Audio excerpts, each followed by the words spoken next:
ಎಲ್ಲರಿಗೂ ನಮಸ್ಕಾರ. ನಾನು ನಿಮ್ಮ ಡಾಕ್ಟರ್ BK ರಾಮ್ ಪ್ರವೀಣ್, ಜನತಾ ಆಯುರ್ವೇದ ಹಾಸನ. ಓಂ ನಮಾಮಿ ಧನ್ವಂತರಿಂ ಆದಿದೇವಂ ಸುರಾಸುರೈರ್ವಂದಿತ ಪಾದಪದ್ಮಂ ಲೋಕೆ ಜರಾರುಗ್ಮಯ ಮೃತ್ಯುನಾಶಂ ಧಾತಾರಮೇಶಂ ವಿವಿಧೌಷಧೀನ ಧನ್ವಂತರೇ ರಮಾನಾಥಂ ಸರ್ವರೋಗ ನಿವಾರಕಂ ಆಯುರ್ವೇದ ಪ್ರವರ್ತಾರಂ ವಂದೇ ಪೀಯೂಷದಾಯಕಂ. ಸರ್ವೇ ಜನಾಃ ಸುಖಿನೋ ಭವಂತು, ಸರ್ವೇ ಸಂತು ನಿರಾಮಯ. ಓಂ ಶಾಂತಿ ಶಾಂತಿ ಶಾಂತಿ. ವೀಕ್ಷಕರೇ, ಚಳಿಗಾಲದಲ್ಲಿ ಕೆಲವೊಬ್ಬರು ಬೆಚ್ಚಗಿನ ವಾತಾವರಣದಲ್ಲಿರ್ತಾರೆ, ಮನೆ ಒಳಗಡೆ ಇರ್ತಾರೆ, ಬೆಚ್ಚಗಿನ ಬಟ್ಟೆ ಹಾಕಿರ್ತಾರೆ, ಸಾಕ್ಸ್ಗಳು ಹಾಕ್ಕೊಂಡಿರ್ತಾರೆ, ಕಂಬಳಿ ಹೊದ್ಕೊಂಡಿರ್ತಾರೆ, ಆದರೂ ಅವ್ರಿಗೆ ಚಳಿ ಕಡಿಮೆ ಆಗಿರಲ್ಲ.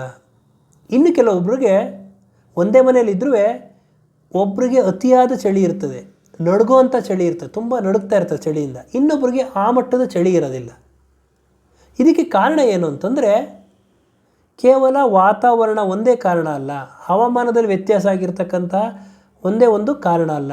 ನಮ್ಮ ದೇಹದ ಒಳಗಡೆ ಇರ್ತಕ್ಕಂಥ ಪೋಷಕಾಂಶಗಳ ಕೊರತೆ, ಪೋಷಕಾಂಶಗಳ ಏರುಪೇರು, ಅಪೌಷ್ಟಿಕತೆ ಹಾಗೂ ದೇಹದ ಒಳಗಡೆ ಆಗ್ತಕ್ಕಂಥ ಬದಲಾವಣೆ ಪ್ರಮುಖವಾದ ಕಾರಣ.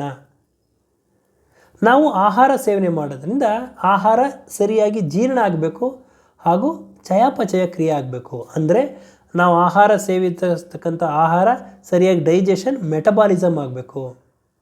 ಮೆಟಬಾಲಿಸಮ್ ಅಂತಂದ್ರೆ ಏನು ಅಂದರೆ, ನಾವು ತಿಂದ ಆಹಾರ ಶಕ್ತಿಯಾಗಿ ಕನ್ವರ್ಟ್ ಆಗೋದು, ಎನರ್ಜಿಯಾಗಿ ಕನ್ವರ್ಟ್ ಆಗೋದಕ್ಕೆ ಮೆಟಬಾಲಿಸಮ್ ಅಂತ ಕರೀತಾರೆ. ಈ ಮೆಟಬಾಲಿಸಮ್ ಆದಾಗ ದೇಹದಲ್ಲಿ ಹೀಟ್ ಪ್ರೊಡ್ಯೂಸ್ ಆಗ್ತದೆ, ಉಷ್ಣಾಂಶ ಹೆಚ್ಚಾಗ್ತದೆ. ಈ ಚಳಿ ಅತಿಯಾಗಿ ಆಗೋದಕ್ಕೆ ಪ್ರಮುಖವಾದ ಕಾರಣ ಮೆಟಬಾಲಿಸಮ್ ಸರಿಯಾಗಿ ಆಗದಲ್ಲೇ ಇರೋದು.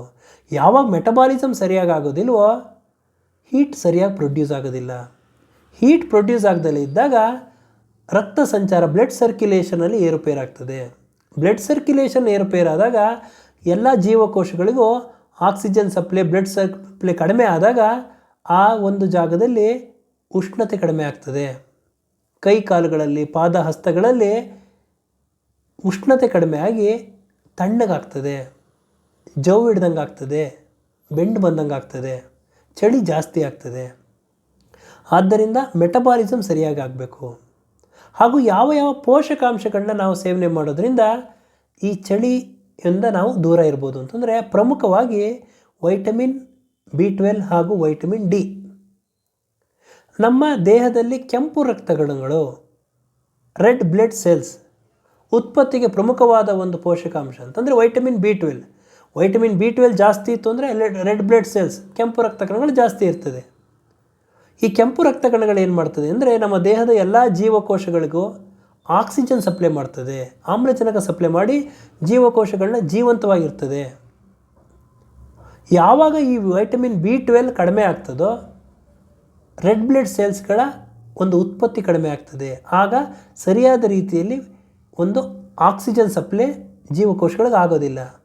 ಆ ಒಂದು ಪ್ರದೇಶದಲ್ಲಿ ಉಷ್ಣತೆ ಕಡಿಮೆ ಇರ್ತದೆ, ತಣ್ಣಗಾಗ್ತದೆ, ಕೈಕಾಲುಗಳು, ಪಾದಗಳು ತಣ್ಣಗಾಗುವ ಒಂದು ಸಾಧ್ಯತೆಗಳು ಹೆಚ್ಚಿರ್ತದೆ. ಆದ್ದರಿಂದ ವೈಟಮಿನ್ B12 ಹೆಚ್ಚಾಗಿರ್ತಕ್ಕಂಥ ಆಹಾರ ಪದಾರ್ಥಗಳನ್ನ ಸೇವನೆ ಮಾಡೋದ್ರಿಂದ ರೆಡ್ ಬ್ಲಡ್ ಸೆಲ್ಸ್, ಕೆಂಪು ರಕ್ತಕಣಗಳು ಜಾಸ್ತಿ ಆಗ್ತದೆ, ಜೀವಕೋಶಗಳನ್ನ ಜೀವಂತವಾಗಿರ್ತದೆ, ಉಷ್ಣತೆ ಜಾಸ್ತಿ ಆಗಿರ್ತದೆ ಹಾಗೂ ಚಳಿಯಿಂದ ನೀವು ಆದಷ್ಟು ದೂರ ಇರಬಹುದು. ಇನ್ನು ವೈಟಮಿನ್ ಡಿ ರೋಗ ನಿರೋಧಕ ಶಕ್ತಿಯನ್ನು ಹೆಚ್ಚಿಸ್ತದೆ. ದೇಹದ ಇಂಟರ್ನಲ್ ಒಂದು ಹೀಟ್, ಬಾಡಿ ಒಳಗಡೆ ಇರ್ತಕ್ಕಂಥ ಇಂಟರ್ನಲ್ ಹೀಟನ್ನ ಸಮತೋಲನದಲ್ಲಿಡ್ತದೆ ಹಾಗೂ ಥೈರಾಯ್ಡನ ಒಂದು ಕಾರ್ಯವನ್ನು ಸಮತೋಲನದಲ್ಲಿಡ್ತದೆ. ಥೈರಾಯ್ಡ್ ಗ್ಲ್ಯಾಂಡ್, ಈ ಥೈರಾಯ್ಡ್ ಗ್ಲ್ಯಾಂಡ್ ಫಂಕ್ಷನ್ ಆಗಬೇಕು ಅಂದರೆ, ಕರೆಕ್ಟಾಗಿ ಕಾರ್ಯನಿರ್ವಹಿಸಬೇಕು ಅಂದರೆ ವೈಟಮಿನ್ D ಅಗತ್ಯವಾಗಿ ಬೇಕಾಗ್ತದೆ. ಯಾವಾಗ ಈ ಥೈರಾಯ್ಡ್ ಗ್ಲ್ಯಾಂಡಲ್ಲಿ ಏರುಪೇರಾಗ್ತದೋ ಉಷ್ಣತೆ ಕಡಿಮೆ ಆಗ್ತದೆ ಹಾಗೂ ತಣ್ಣಗಾಗುವ ಸಾಧ್ಯತೆ ಇರ್ತದೆ. ಆದ್ದರಿಂದ ವೈಟಮಿನ್ D ನಮಗೆ ಅಗತ್ಯವಾಗಿ ಬೇಕಾಗಿರ್ತಕ್ಕಂಥ ಪೋಷಕಾಂಶ. ಆದ್ದರಿಂದ ನಮ್ಮ ಆಹಾರದಲ್ಲಿ ವೈಟಮಿನ್ B12 ಹೆಚ್ಚಾಗಿರ್ತಕ್ಕಂಥ ಆಹಾರ ಪದಾರ್ಥಗಳು, ವೈಟಮಿನ್ D ಹೆಚ್ಚಾಗಿರ್ತಕ್ಕಂಥ ಆಹಾರ ಪದಾರ್ಥಗಳನ್ನ ಸೇವನೆ ಮಾಡೋದ್ರಿಂದ ಕೆಂಪು ರಕ್ತ ಕಣಗಳು ಜಾಸ್ತಿ ಆಗ್ತದೆ.